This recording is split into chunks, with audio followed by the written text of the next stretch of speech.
आज की इस वीडियो में हम आपको एक ऐसे वाकये के बारे में बताएंगे जिसमें एक पाकिस्तानी लड़की को एक भालू ने अल्लाह की मर्जी से जंगल में ले जाकर ऐसी घटनाओं को अंजाम दिया जो मानवता और कुदरत के रहस्यों को उजागर करती हैं। यह घटना अल्लाह की कुदरत और उसकी रहमत की एक मिसाल है जो दिखाती है कि हर मुश्किल का हल सिर्फ अल्लाह की मर्जी से निकल सकता है। इस वीडियो को आखिर तक देखें और समझें कि अल्लाह की रहमत से हर चीज संभव है। यह एक ऐसी दास्तान है जिसमें मोहब्बत और जुनून इंसान और जानवर के बीच की सीमाओं को पार कर जाता है, जो हमें अल्लाह की अद्भुत कुदरत को समझने पर मजबूर कर देती है। यह खौफनाक और दिल दहला देने वाली हकीकत है जिसे सुनकर आपकी आंखों में आंसू आ सकते हैं। यह कहानी एक गांव की है जहां की जिंदगी सादा और शांत थी। सब कुछ रोजमर्रा की तरह चल रहा था, लेकिन फिर एक दिन एक भालू गांव में आया और उसकी मौजूदगी ने पूरी फिजा बदल दी। यह भालू, जो पहले केवल बच्चों को खुश करने के लिए नाचता और खेलता था, अचानक एक लड़की की तरफ आकर्षित हो गया। उसकी भावनाएं इंसान जैसी लगने लगीं और उसका दिल उस लड़की के लिए तड़पने लगा। आप सोच रहे होंगे कि क्या जानवर और इंसान के बीच ऐसा ताल्लुक हो सकता है, लेकिन यह कहानी आपको वह सब दिखाएगी जो आपने कभी नहीं सोचा होगा। वह भालू उस लड़की को अपनी मर्जी से जंगल में ले जाता है और वहां ऐसा व्यवहार करता है जिसे कोई सोच भी नहीं सकता। उसकी मोहब्बत और जुनून उसे इस हद तक ले जाते हैं कि यह समझ पाना मुश्किल हो जाता है कि यह मोहब्बत थी या फिर जुनून। यह वाकया अल्लाह की कुदरत और रहमत की एक सजीव मिसाल है जो बताती है कि इंसान और जानवर के बीच जो भी घटनाएं होती हैं वह सब अल्लाह की इच्छा और उसकी मर्जी से होती है। आज की इस वीडियो में हम आपको एक ऐसी हकीकत से रूबरू करवाएंगे जिसे सुनकर आपके रूह तक सिहरन पैदा हो जाएगी। ये घटना 1950 के दौर में एक छोटे से कौम में घटी थी। ये कौम अपनी सादगी भरी जिंदगी, हरे भरे खेतों और कुदरती माहौल के लिए मशहूर था, लेकिन इस वाकये ने उस कौम की फिजा को हमेशा के लिए बदल कर रख दिया। क्या यह सिर्फ एक जानवर का जुनून था या इसमें कुछ और भी छिपा था? इस सवाल का जवाब जानने के लिए वीडियो को आखिर तक जरूर देखें। यह कहानी आपको अंदर तक हिला देगी। उस दौर में कौम की जिंदगी बेहद साधारण और सीमित सुविधाओं पर आधारित थी। तफरीह के मौके भी बहुत कम हुआ करते थे। ऐसे में जब कोई मदारी या तमाशा दिखाने वाला कौम में आता तो पूरा कौम उसे देखने के लिए उमड़ पड़ता। ये कहानी उसी पुराने दौर की है जब दुनिया अभी आधुनिक तकनीक और सहूलियतों से अनजान थी। लोग अधिकतर पारंपरिक तरीके से जिंदगी बिताते थे। यह वह वक्त था जब शाम के समय कौम की चौपालों में लोग इकट्ठा होते और किस्से कहानियां सुना करते। कौम के बुजुर्ग अक्सर अपनी जिंदगी के अनुभव और हैरतअंगेज किस्से सुनाते जो नौजवानों को अतीत के इस सादगी भरे लेकिन रहस्यमय दौर से जोड़ते थे। कहानी का मुकाम एक छोटा सा कौम है जो हरे भरे मैदानों और घने जंगलों के करीब स्थित था। यह जंगल कौम के लोगों के लिए लकड़ी और शिकार का एक जरिया था, लेकिन साथ ही उनके लिए डर और रहस्य का कारण भी बनता था। लोग जंगल को हमेशा एहतराम और एहतियात से देखते थे क्योंकि यह जगह जंगली जानवरों का ठिकाना थी। इनमें बेयर, शेर और हिरन जैसे जानवर शामिल थे। उस दौर में मदारी तफरीह का एक अहम जरिया माने जाते थे। ये मदारी कौम कौम घूमते और अपने तमाशे दिखाकर लोगों का मनोरंजन करते। मदारी अपनी कला और हुनर से लोगों को खुश करते और इसके बदले में चंद पैसे या अनाज से अपनी रोजी रोटी चलाते थे। मदारी के पास आमतौर पर अलग अलग जानवर होते थे जिन्हें वह अपनी तालीम से तमाम तरह के करतब करवाने लायक बनाता था। एक दिन एक मदारी अपने शो में बंदर, बकरी और एक खास जानवर बेयर को लेकर आता है। बेयर, जो कि एक जंगली जानवर है, उस मदारी के शो का सर्वश्रेष्ठ ध्यान आकर्षण बन जाता है। बेयर अपनी मजबूत कद काठी और खौफनाक लेकिन दिल को लुभाने वाला हरकतों की वजह से लोगों की पूरी तवज्जो खींच लेता है। कौम के लोग उसे हैरत और डर के साथ देखते हैं क्योंकि वे जानते हैं कि फितरत से यह जानवर कितना खतरनाक हो सकता है। मदारी कौम के चौराहे पर अपने शो का इंतजाम करता है और पूरा कौम इसे देखने के लिए इकट्ठा हो जाता है। कौम के लोग बड़ी तादाद में मदारी का तमाशा देखने के लिए जमा हो जाते थे। बच्चों के लिए यह शो मनोरंजन का एक बड़ा जरिया था, जबकि बुजुर्ग इसे हैरत और तजुर्बे की नजर से देखते थे। लेकिन इस बार मदारी के शो में कुछ ऐसा हुआ जो कौम वालों की सोच और उम्मीद से बिल्कुल अलग और गैर मामूली था। बेयर का रवैया, जो शुरू में एक तालीम याफ्ता और शांत जानवर जैसा लग रहा था, अचानक गायब और गैर मामूली हो गया। यह घटना कहानी को एक दिलचस्प मोड़ पर ले आई, जहां यह साफ जाहिर होने लगा कि यह बेयर एक साधारण जानवर नहीं है। उसने अपनी फितरत से हटकर कुछ ऐसा दिखाना शुरू किया जो सबके लिए चौंकाने वाला था। मदारी का शो कौम की जिंदगी में एक खास महत्व रखता था, क्योंकि उस वक्त यह सबसे बड़ा मनोरंजन का साधन था। मदारी अपनी कला और अपने जानवरों की तालीम से ऐसा तमाशा पेश करता जो बच्चों और बड़ों दोनों को मोह लेता। गांव के चौराहे पर, जहां आमतौर पर लोग दिन भर की मेहनत के बाद आराम के लिए जुटते थे, मदारी का शो एक बड़ी महफिल की शक्ल ले लेता था। लोग गोल घेरे में बैठ जाते, बच्चों की आंखें उत्सुकता और खुशी से चमक उठतीं और बुजुर्ग भी अपनी थकान भूलकर मदारी के फन में डूब जाते। यह शो पूरे गांव के लिए एक खास मौका बन जाता, जहां सब मिलकर कुछ पल हंसते, देखते और अपने रोजमर्रा के कामों से राहत पाते। मदारी का पहला शो हमेशा बंदर के साथ शुरू होता था, जो दर्शकों में खुशी की लहर दौड़ा देता था। बंदर एक छोटी सी टोपी और कमीज पहने होता, जो उसे एक मजेदार और दिलचस्प रूप देता। मदारी की हिदायत पर बंदर गांव वालों की तरफ देखकर अपने छोटे हाथों से सलाम करता, जिस पर बच्चे खुशी से तालियां बजाने लगते। इसके बाद बंदर अपनी चतुराई और फुर्ती से कई और करतब दिखाता, जैसे छलांग लगाना, घूमकर बैठना या किसी लकड़ी के छोटे स्तंभ पर चढ़कर उतरना। हर करतब पर मदारी आवाज लगाकर कहता, वाह, हमारे छोटे मेहमान को दांत दो, और लोग हंस पड़ते। बंदर के बाद मदारी अपनी बकरी को मैदान में लाता। यह बकरी, जो पहली नजर में एक आम देहाती बकरी लगती थी, मदारी के इशारों पर हैरत अंगेज करतब दिखाती। बकरी की हर हरकत पर लोग हैरान हो जाते और मदारी उसे अपनी कला का शानदार नमूना मानते हुए और भी करतब करवाकर दर्शकों का मनोरंजन करते। मदारी के इशारे पर बकरी अपनी पिछली टांगों पर खड़ी हो जाती और ऐसा लगता जैसे वह कोई रक्स कर रही हो। यह दृश्य बेहद दिलचस्प होता और बच्चे हंसी के मारे लूटपोट हो जाते। मदारी कभी कभी बकरी से सलामी भी दिलवाता और बकरी अपना सिर झुकाकर हाजिरी को सलाम करती। बकरी की यह तरबियत मदारी की महारत का एक मुंह बोलता सबूत थी और लोग इसे खूब सराहते। आखिरकार मदारी अपने सबसे बड़े करतब दिखाने वाले जानवर रीछ को मैदान में ले आता। रीछ के आते ही गांव के लोगों में खामोशी छा जाती, क्योंकि उसकी मौजूदगी दिलचस्प होने के साथ साथ खौफनाक भी थी। रीछ अपनी मजबूत जस्से और घने काले बालों की वजह से काफी प्रभावशाली नजर आता। मदारी के इशारों पर रीछ एक तरबियत याफ्ता जानवर की तरह हरकत करता। मदारी अपनी ढोल को जोर जोर से बजाना शुरू करता और रीछ अपनी पिछली टांगों पर खड़ा होकर एक खास दायरे में रक्स करने लगता। रीछ का यह रक्स गांव वालों के लिए शो का सबसे दिलचस्प हिस्सा बन जाता था। उसका बड़े बड़े पंजे उठाकर गोल गोल घूमना और सिर हिलाना एक मुनफरीद नजारा था। मदारी अपनी आवाज में जोश भरकर कहता, यह है हमारे रीछ का खास शो, और लोग हैरत और खुशी के मारे तालियां बजाने लगते। मदारी अपने जानवरों के साथ निहायत महारत से काम लेता था। उसकी आवाज और इशारे जानवरों के लिए वाज हुक्म का काम करते थे। बंदर, बकरी और रीछ तीनों एक तरबियत में करतब दिखाते और मदारी इसके जरिए न सिर्फ अपनी रोजी कमाता, बल्कि लोगों को एक यादगार लम्हा भी फराह करता। गांव के लोग इस शो से बहुत खुश होते और बाज औकात मदारी को इजाफे अनाज या पैसे भी देते। शीना एक मासूम और ताजगी से भरी लड़की थी, जो अपने वालिदैन के साथ एक दूर दराज इलाके से गांव आई थी। उसके खानदान का ताल्लुक एक छोटे से पहाड़ी गांव से था, जहां जिंदगी की सखियां और सादगी आम थीं। उनके इलाके में न तो कोई मदारी आता था और न ही ऐसी कोई परफॉर्मेंस देखने का मौका मिलता था।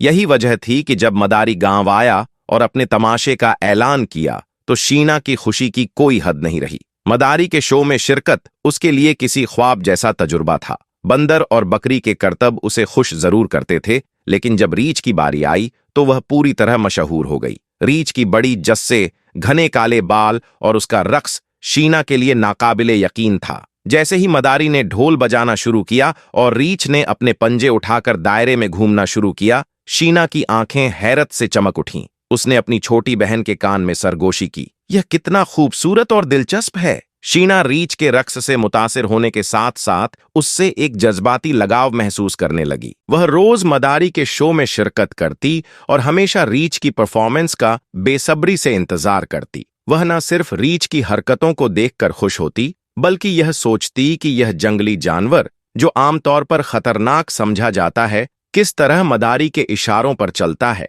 शीना के दिल में रीछ के लिए एक अजीब किस्म की हमदर्दी पैदा होने लगी। शीना को रीछ की कुछ खास हरकतें बहुत पसंद थीं, जैसे जब वह अपने पंजे उठाकर झुकता या जब वह मदारी के इशारे पर दायरे में घूमता, उसके चेहरे पर खुशी और ताजगी के जज्बात वाजे थे। मदारी के शो के दौरान जब भी रीछ की परफॉर्मेंस शुरू होती, शीना अपनी जगह पर जम जाती और आंखें झपकाए बगैर उसे देखती और दीगर बच्चों के बरक्स रीछ के रक्स की गहराई को महसूस करती और उसे एक खास शख्सियत के तौर पर देखती, न कि महज एक जानवर के तौर पर। शीना के वालिदैन उसके इस जज्बाती ताल्लुक को समझ नहीं पा रहे थे। उनके लिए यह सब महज एक तमाशा था जो थोड़े वक्त की तफरीक के लिए था, लेकिन शीना के लिए यह रीछ उसकी मासूमियत का एक मरकज बन गया था। वह अक्सर सोचती कि रीछ कहां से आया होगा, क्या वह जंगल में रहता है या हमेशा मदारी के साथ रहता है। एक दिन शो के बाद शीना ने अपने वालिद से कहा, अब्बा, यह रीछ इतना बड़ा और खूबसूरत है,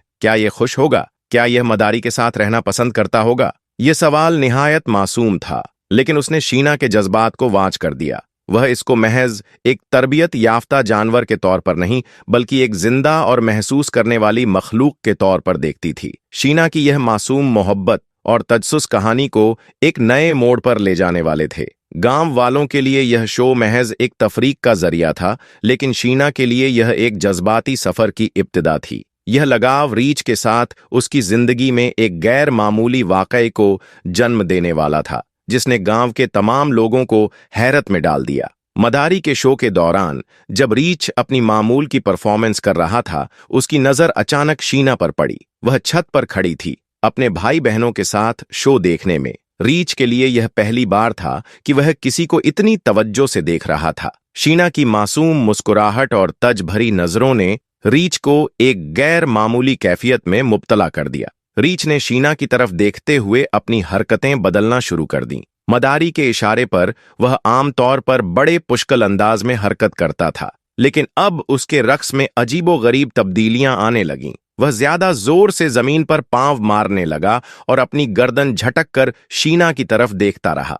यह तब्दीली मदारी और गांव वालों के लिए हैरानकुन थी, लेकिन कोई यह नहीं समझ पाया कि रीछ के रवैये में यह नरमी और तवज्जो का सबब शीना थी। शाम के वक्त मदारी ने गांव वालों से अपना अलविदाई शो पेश किया। लोग खुश थे कि उन्होंने कुछ दिनों के लिए एक जबरदस्त तफरीक का लुत्फ उठाया। मदारी ने अपना सामान बांधा और जानवरों के साथ लेकर रवानगी की तैयारी शुरू की, लेकिन रीछ की हालत मुख्तलिफ थी। वह मामूल के बरक्स मदारी के हुक्म पर बिल्कुल ध्यान नहीं दे रहा था और बार बार शीना के घर की तरफ देख रहा था। मदारी ने रीछ को डांटा और जंजीर से बांधकर साथ ले जाने लगा, लेकिन रीछ बार बार पलटकर शीना के घर की तरफ देखता रहा। मदारी को इस रवैये पर गुस्सा भी आया, लेकिन उसने ज्यादा ध्यान ना दिया और अपनी मंजिल की तरफ रवाना हो गया। रात का वक्त था। गांव के लोग अपने घरों में सो चुके थे। रीछ, जो मदारी के साथ जंजीर में जकड़ा हुआ था, अजीब बेचैनी महसूस कर रहा था।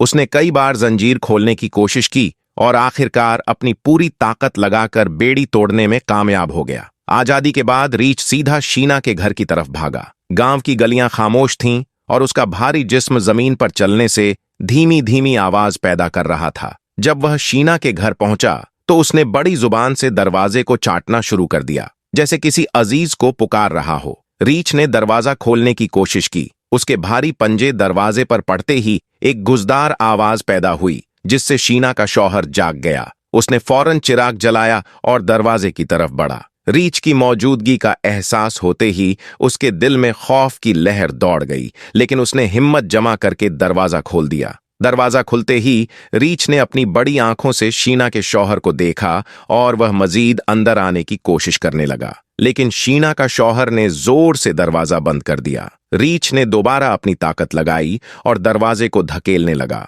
उस लम्हे गांव के बाकी लोग भी शोर सुनकर बेदार हो गए और घर की तरफ दौड़ पड़े। यह गैर मामूली वाकया न सिर्फ गांव वालों बल्कि खुद मदारी के लिए भी नाकाबिले यकीन था, जो रीछ की ऐसी जुनूनियत और मोहब्बत को समझने से कासिर था। रात के घुप अंधेरे में शीना के घर के बाहर मौजूद रीछ ने आखिरकार दरवाजे को जोर से धकेल कर खोल दिया। घर के अंदर मौजूद शीना और उसका शौहर खौफजदा हो गए। रीछ की भारी आवाज और ताकतवर जिस्म ने माहौल को मजीद दहशतजदा बना दिया। शीना चीखने लगी, लेकिन रीछ अपनी जुनूनियत में बेकाबू हो चुका था। उसने अपने ताकतवर पंजों से शीना को पकड़ा और अपने भारी जिस्म के साथ बाहर निकल गया। शीना का शौहर पीछे भागने की कोशिश करता रहा, लेकिन रीछ की तेजी और शारीरिक कुव्वत के सामने वह बेबस नजर आया। शीना के शौहर ने उसे रोकने के लिए हर मुमकिन कोशिश की, लेकिन रीछ ने अपनी दिशा नहीं बदली और शीना को लेकर गांव के बाहर जंगल की तरफ रवाना हो गया। रीछ की जुनून और खौफनाक मौजूदगी ने शीना के शौहर को दिल ही दिल में शिकस्त कर दिया था।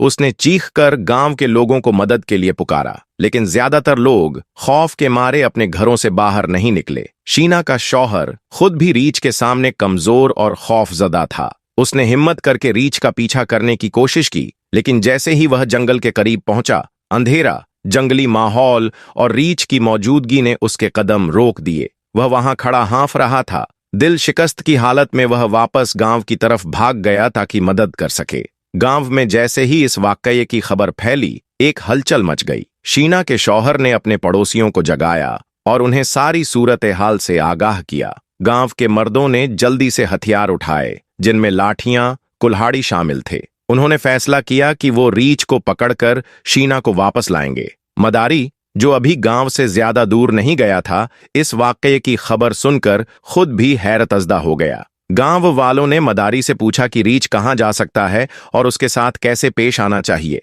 मदारी ने बताया कि रीछ अक्सर अपनी जबल के मुताबिक करीबी जंगल में जा सकता है, जहां वह पहले भी वक्त गुजारता रहा है। रीछ शीना को लेकर जंगल के अंदर गहराई में चला गया। वहां एक वीरान जगह पर पहुंचकर वह रुक गया। जंगल की तारीख, परिंदों की खौफनाक आवाजें और रात की खामोशी माहौल को और भी डरावना बना रही थीं। शीना, जो अभी तक खौफ से लरज रही थी, रीछ की गैर मतवले हलकों को देखते हुए अपने आप को हालात के रहमो करम पर छोड़ चुकी थी। पड़ोसियों को साथ लेकर, जो मदारी की रहनुमाई में रीछ का पीछा कर रहे थे, वे तेजी से जंगल की तरफ बढ़ने लगे। उनके हाथों में मशालें थीं, जो अंधेरे को चीरते हुए उन्हें रास्ता दिखा रही थीं। हर शख्स के दिल में खौफ और उम्मीद की मिली-जुली कैफियत थी। मदारी ने उन लोगों को खबरदार किया कि रीछ को काबू करने के लिए बहुत होशियारी की जरूरत होगी, क्योंकि एक खतरनाक जंगली जानवर को काबू करना आसान नहीं था। यह गढ़ आखिरकार जंगल के उस हिस्से में पहुंचा जहां रीछ को देखा जा सकता था। मसलों की रोशनी और गांव वालों की आवाजें जंगल में गूंजने लगीं, लेकिन रीछ अपनी जगह से नहीं हटा। जंगल के तारीख माहौल में शीना को बचाने की पहली कोशिश एक नौजवान ने की। वह एक मजबूत लाठी उठाए रीछ के करीब जाने की हिम्मत करता है। शीना, जो खौफ के मारे सहमी हुई थी, उस आदमी को देखकर कुछ उम्मीद का एहसास करती है, लेकिन नौजवान के जहन में स्पष्ट मंसूबा न होने के कारण उसकी कोशिश नाकामी में बदल जाती है। जैसे ही वह रीछ के करीब पहुंचता है, रीछ अपनी गहरी आवाज में दहाड़ता है और पंजों से हमला करने की तैयारी करता है। नौजवान फौरन पीछे हट जाता है, यह समझते हुए कि अकेले रीछ का सामना करना मुमकिन नहीं है।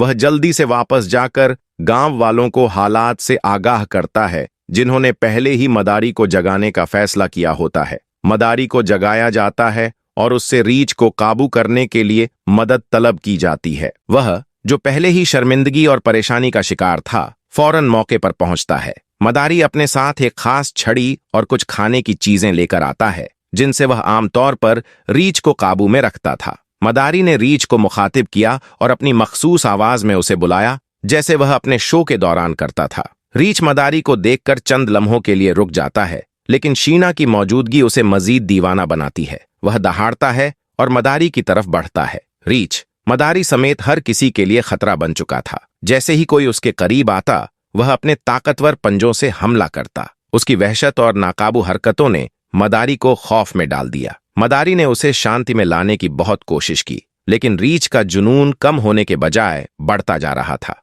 मदारी ने एक आखिरी कोशिश करते हुए रीछ को खाने की चीज पेश की, मगर रीछ ने उसे नजरअंदाज कर दिया और अपनी तवज्जो शीना पर केंद्रित कर दी। यह साफ हो गया कि मदारी अकेले इस हालात को नहीं संभाल सकता और गांव वालों ने रीछ को काबू में करने के लिए मजीद सख्त इमाद करने का फैसला किया। मदारी की नाकामी के बाद गांव के मर्दों ने रीछ को काबू में करने के लिए नया मंसूबा बनाया। उन्होंने अपनी लाठियां और कुल्हाड़ियां संभाली और अपने दायरे में रीछ को घेर लिया। मशालों की रोशनी से रीछ की आंखें चमकने लगीं और वह और भी ज्यादा जंगली हो गया। जैसे ही गांव वालों ने आगे बढ़कर उस पर काबू पाने की कोशिश की, रीछ ने उन पर हमला करना शुरू कर दिया। यह एक खतरनाक और खौफनाक मंजर था, जहां इंसान और जानवर की ताकत आमने सामने थी। गांव वालों ने हिम्मत नहीं हारी और एक मजबूत हमला किया। उन्होंने रीछ को लाठियों से मारा, जिससे वह कमजोर पड़ने लगा। कई कोशिशों और खतरे के बाद रीछ को जमीन पर गिराकर रस्सियों से बांध दिया गया। मदारी ने फौरी तौर पर रीछ की हालत देखी और उसके चेहरे पर शर्मिंदगी के आसार दिखाई दिए। शीना को रीछ के पंजों से आजाद कराया गया और वह गांव वालों के तहफ्फुज में आ गई। शीना का शौहर, जो तमाम वक्त बेबसी के आलम में देख रहा था, उसे वापस गले लगा लेता है। मदारी को गांव के बुजुर्गों के सामने पेश किया गया। उन्होंने मदारी को डांटा और उसकी हरकतों के नतीजे को समझाया कि जानवरों को खेलने के लिए इस्तेमाल करना या उन्हें पूरी तरह से काबू में न रखना कितनी बड़ी खतरे की बात हो सकती है। इस हादसे ने यह भी जाहिर किया कि इंसान और जानवर के दरमियान ताल्लुकात में एक संगीन जिम्मेदारी होती है, जो सिर्फ तफरीह या तमाशे तक महदूद नहीं रह सकती। रीछ के साथ जो कुछ हुआ, उसने यह हकीकत खोलकर रख दी कि इन जानवरों के जज्बात और गुस्से को समझना जरूरी है, वरना यही बेकाबू ताकत इंसान के लिए तबाही का सबब बन सकती है। मदारी के लिए भी यह वाकया एक बड़ी गलती का नतीजा था। वह जो हमेशा अपने जानवरों को तमाशे का हिस्सा बनाता था, कभी यह नहीं सोचा था कि इसका यही अमल किसी की जिंदगी के लिए इतना बड़ा खतरा बन सकता है। इस हादसे के बाद उसने अपने तमाम जानवरों को सख्ती से काबू करने का फैसला किया और गांव छोड़ने के बाद दोबारा कभी भी इन जानवरों को